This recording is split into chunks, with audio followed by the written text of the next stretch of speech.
This week's episode of the Renewables Report is really focusing on the flex markets in the UK.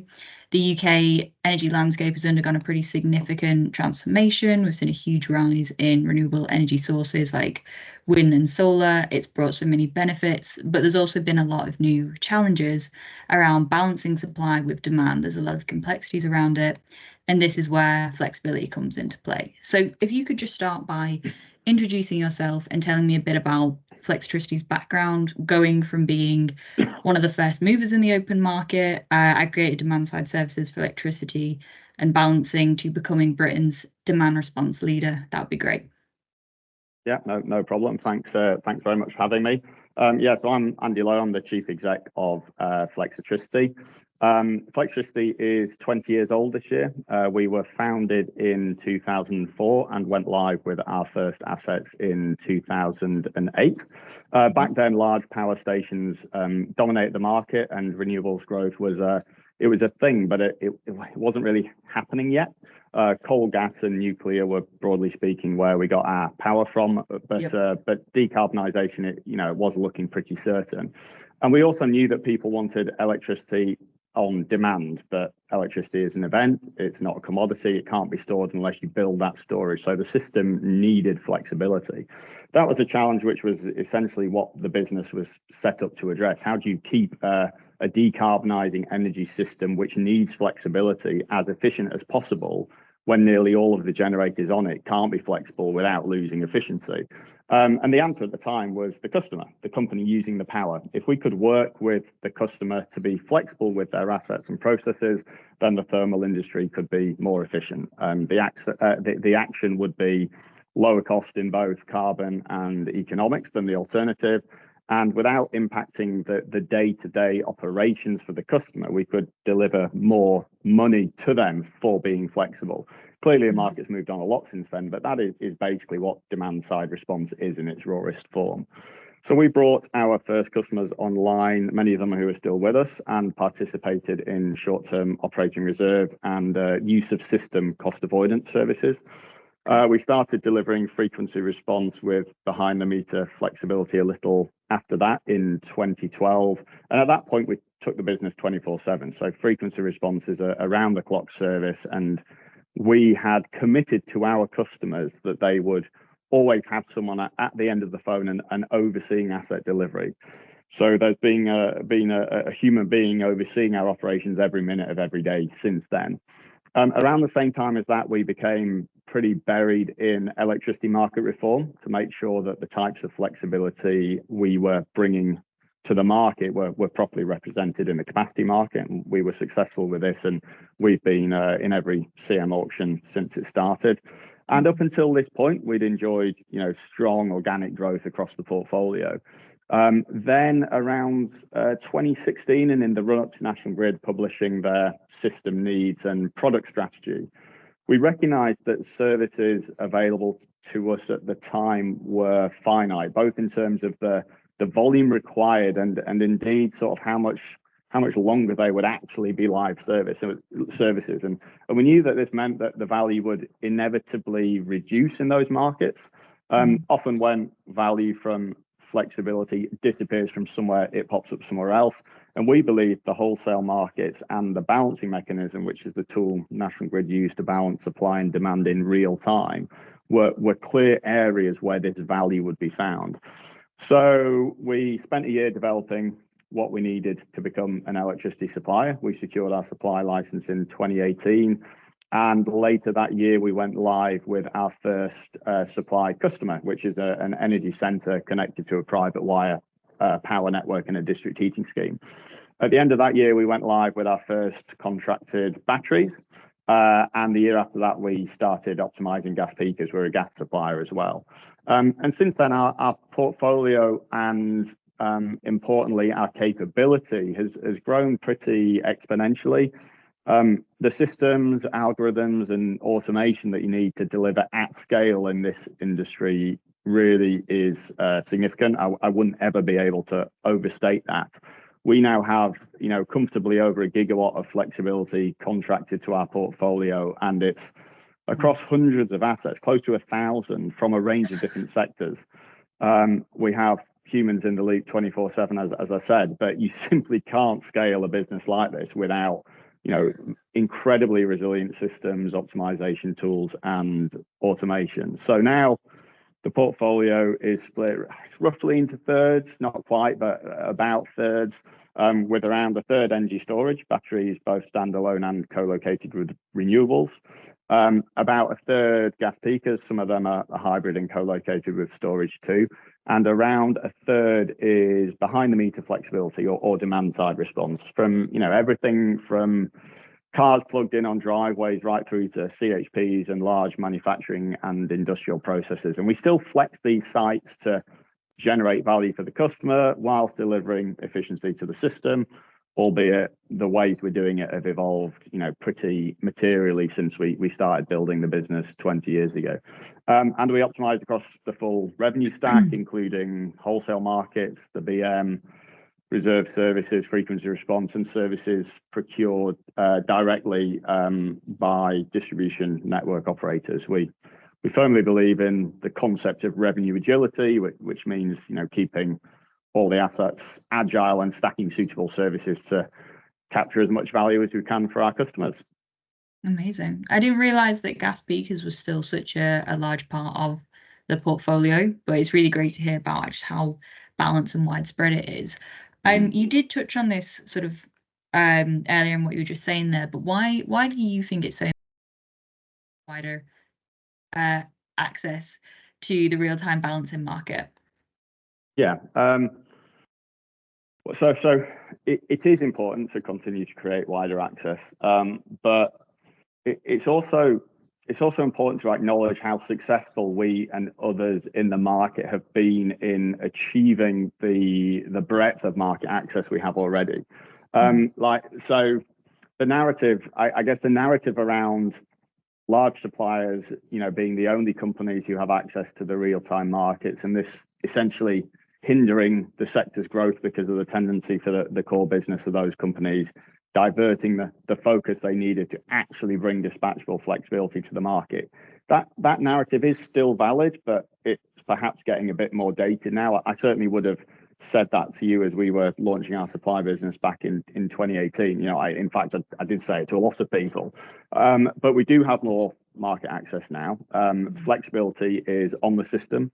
It's here to stay, and it's a growth sector. It's no longer a new thing or a new concept. It's proven to deliver definitive benefit, and more flexibility is pretty central to all decarbonisation scenarios.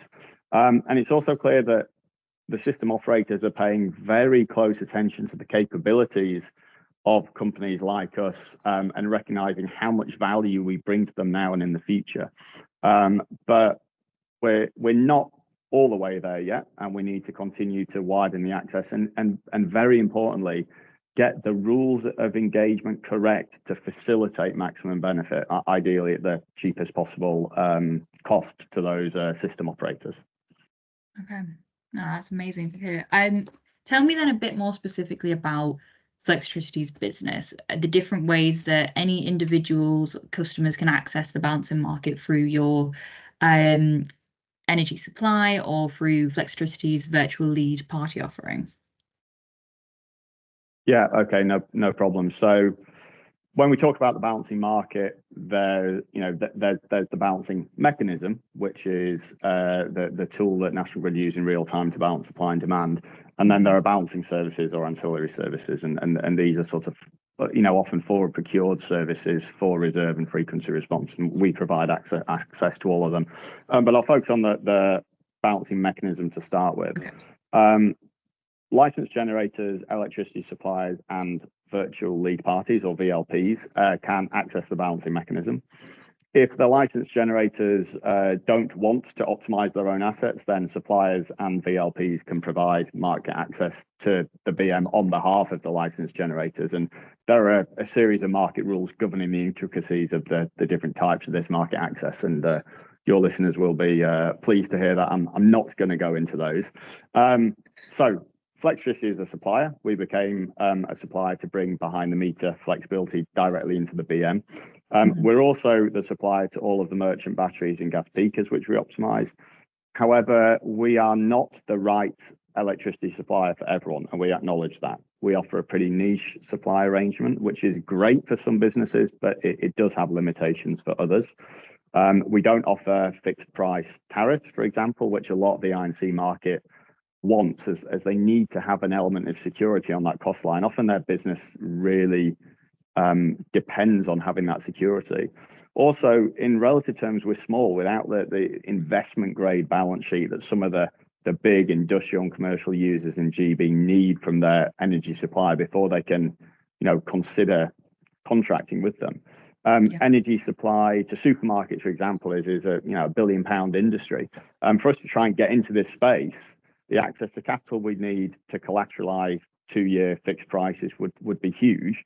And the attention, the management of that need would mean we'd probably sacrifice the bandwidth we need to innovate and bring value in real time for the flexibility we're actually trying to access.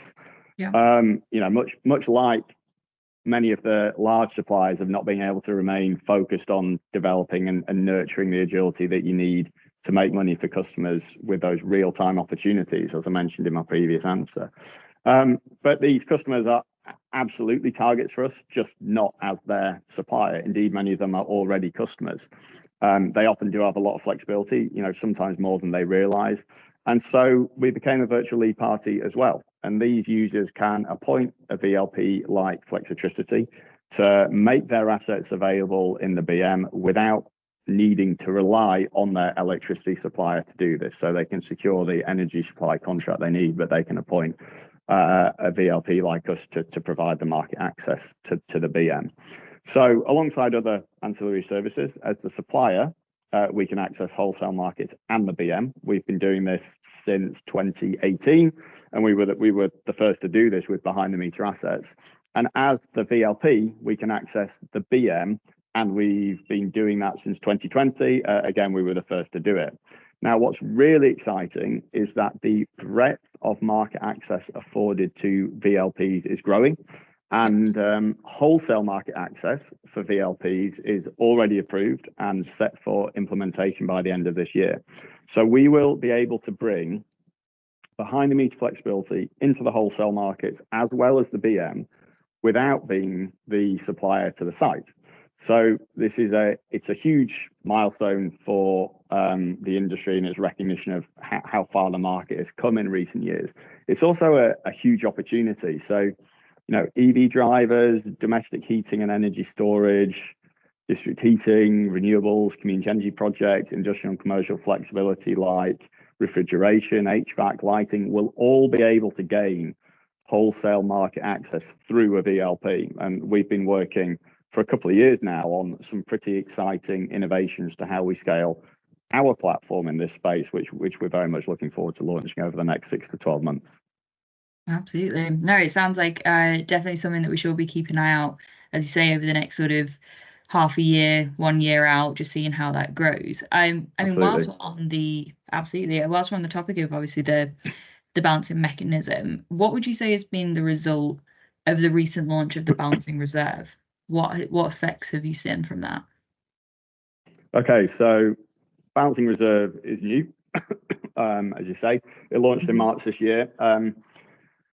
First of all, what is balancing reserve? So it's a service designed to achieve fewer price spikes during periods of scarcity or tight margins, essentially when there isn't enough supply to meet demand. For example, say wind generation and demand are both high, but there is then a sudden drop in wind generation, which does happen. National Grid needs to make up the shortfall with something else. CCGTs are sometimes available to provide this flexibility, but at peak times may be running at full power with no room to turn up. And in real time, that is in the balancing mechanism, flexibility is often available from things like batteries or small gas peaking plant, but National Grid has no guarantee of that availability. And so waiting until the moment they might need it puts them in a position of risk, which is, understandably is pretty unpalatable. The result of this is that National Grid need to turn on the more expensive gas and coal power stations to ensure they can get adequate reserve. And the knock-on impact of this has been that National Grid has spent a lot to secure reserve. Many people will remember the £6,000 per megawatt hour headlines from the last couple of years. So National Grid wants to procure in advance enough flexible generation to cover this shortfall and meet demand. And balancing reserve is one of the ways they're doing this. I would say the result of the launch of BR has been reasonably limited so far. A small pool of reserve is receiving payments in BR for making itself available in the balancing mechanism. But the initial requirement for the service is only 400 megawatts in each direction, which is relatively small, and we're expecting this to grow soon. Now, the launch of balancing reserve has no effect on balancing mechanism activity per se. By that, I mean that BR is intended to result in fewer price spikes during periods of scarcity, but it isn't explicitly used in dispatch. It's important to make that distinction, as some might think that BR has resulted in a material increase in the number of BM dispatches across the market, and that isn't really the case. A more significant reason for the increase in the number of instructions is actually as a result of National Grid's introduction of the Open Balancing Platform, or OBP.